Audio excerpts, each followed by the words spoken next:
Sometimes the ones who ruin you aren't strangers. They're the people who once kissed you goodnight and called you sister. For the longest time, I thought I had everything. A husband who kissed my forehead every morning. A house with a porch swing and flower boxes I tended every weekend. Sunday dinners with our parents, quiet evenings watching reruns, the kind of life that didn't make headlines, but made sense. I was happy. At least, I thought I was. Then Rachel came back. My little sister. The baby of the family, the golden one. She had always been the wild card, impulsive, beautiful, always landing on her feet no matter how much chaos she caused. She moved back to town after a breakup, said she needed a place to reset. Of course, we took her in. That's what family does. At first, it felt almost fun. She'd sit at our kitchen island in the mornings, sipping coffee in her oversized sweater, chatting about dating apps and job interviews. My husband laughed more when she was around. I didn't think much of it.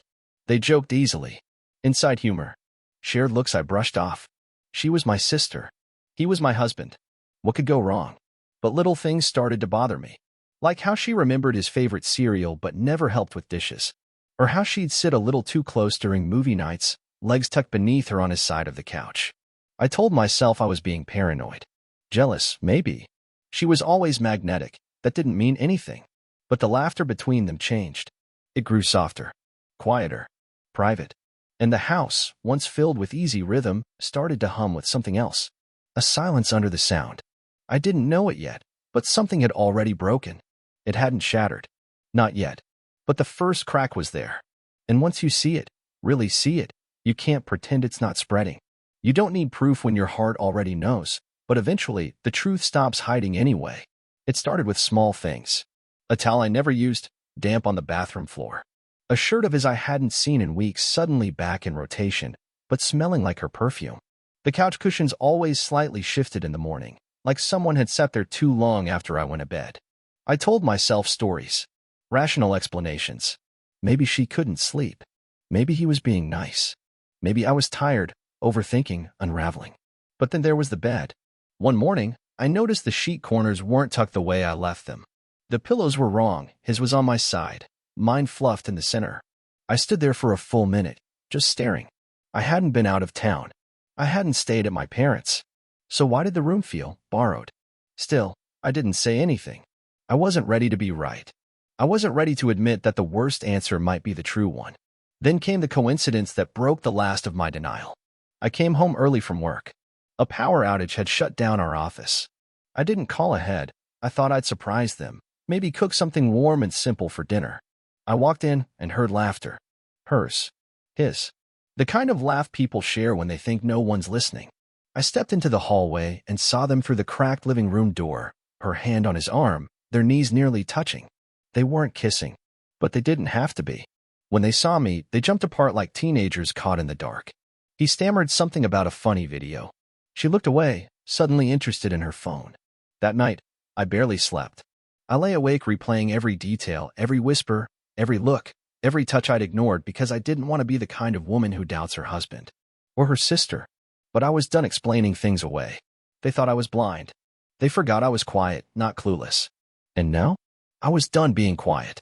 When the truth finally lands, it doesn't explode. It just clicks into place like it was waiting all along. I confronted him during a weekend trip, neutral ground. Somewhere far enough from home that neither of us could storm off without consequences. We were sitting across from each other at a diner. I'd barely touched my food. He was mid-bite when I said it. How long has it been going on with Rachel? He froze. Just for a second. Then swallowed too quickly and reached for his water. What are you talking about?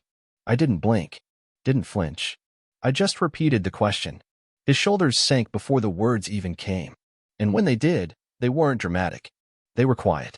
Like he was admitting he'd forgotten to pay a bill. A few months. That's all. Not, I'm sorry. Not, it was a mistake. Just a casual timeline for the collapse of everything I believed in. I asked him one more question. Did you ever plan to tell me? He didn't answer. He didn't need to. I left that night. No suitcase. No scene. I packed a backpack, booked a hotel, and disappeared without telling anyone. Not even my parents. I didn't want to hear their justifications. I didn't want to see who they'd comfort first. And I was right. A week later, I got a call from my mother. Her voice was soft, rehearsed. You can't blame Rachel forever, she said. She's young. She made a mistake. I hung up without responding. That was the day I made my decision. I wasn't just leaving him. I was leaving all of them. The entire web of people who told me to understand, to be kind, to be patient, while never demanding the same from anyone else. I filed for divorce. Moved the rest of my things while they were away. Left the keys in the mailbox. And I drove. Across the state line. Across every memory. Across the version of me who waited too long to put herself first. Sometimes starting over doesn't mean forgetting. It means building something so real, the past can't touch it. I landed in Asheville, North Carolina. Not because I had a plan, but because the air felt different the moment I stepped out of the car. Green hills. Slow mornings. A pace of life that didn't demand I perform for anyone. I rented a tiny apartment above a bookstore. The floors creaked, the plumbing whined, but it was mine. Every inch of it mine. No echoes of betrayal in the walls. No one telling me how to feel. For a while, I just existed. Quietly. I found a job doing marketing for a local nonprofit. The pay wasn't glamorous, but the people were. Real. Grounded. No one cared about my past. They cared that I showed up, did the work, and smiled when it mattered. Over time, I stopped flinching when someone said my name. And then, slowly, I let someone new in. His name was Daniel. A software engineer who volunteered on weekends and always asked before touching my hand. He never asked about my family. Just let me tell pieces of the story when I was ready. He never flinched. I didn't trust it at first, but he didn't push. And trust doesn't grow from grand gestures. It grows in the pauses. In the way he looked at me like I wasn't broken, like I wasn't just surviving. I wasn't sure I could love again, but I could feel safe. And then, I could breathe. He met me in the middle, never expecting me to pretend the past hadn't happened, but showing me every day that the future could be different. Real family isn't just blood. It's who shows up. It's who holds space. It's who asks, what do you need? Not, what do you owe? And in that quiet, ordinary new life, I built something sacred. A home no one could take from me. The people who ruined your life rarely come back to apologize. They come back when they need something. It had been 5 years. 5 full years since I'd seen their names on my screen, heard their voices, felt that tight pull in my chest that used to mean I still care. Then one morning, an email arrived. Subject line, can we talk? It was from Rachel. I stared at the screen for a full minute, fingers frozen above the keyboard. Not because I didn't expect this day, I always knew it would come, but because a part of me still remembered how she laughed when she lied to me, how she cried when she begged me not to ruin the family. I didn't respond. 2 days later, another message, this time from him. I'm sorry. I've been sorry for years. I just didn't know how to reach you. Can we meet? I showed Daniel. He didn't say much. Just took my hand and said, you don't owe them anything. But I was curious. Not because I wanted closure. I already had that. But because I wanted to see what they looked like now. People change when the weight of what they've done starts pressing back. We met at a cafe in Asheville. Neutral ground. He looked tired. Older. She looked fragile in a way I'd never seen before, like the mask she wore had cracked too many times to patch. They said the words, sorry, regret, pain, guilt. They cried. And I listened. Not because I believed them, but because I wanted to hear what it sounded like when people finally realized they weren't the victims in the story. And then it came. She's sick, he said. Rachel. A rare condition. Failing organs. A transplant needed. You're the closest match, he added, voice low, rehearsed. It wasn't just a reunion. It was a request. A plea. Wrapped in the same guilt they'd always used to keep me quiet. I sipped my coffee and looked at them, still calm.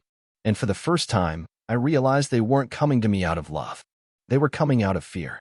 Some choices aren't cruel. They're just the first time you choose yourself.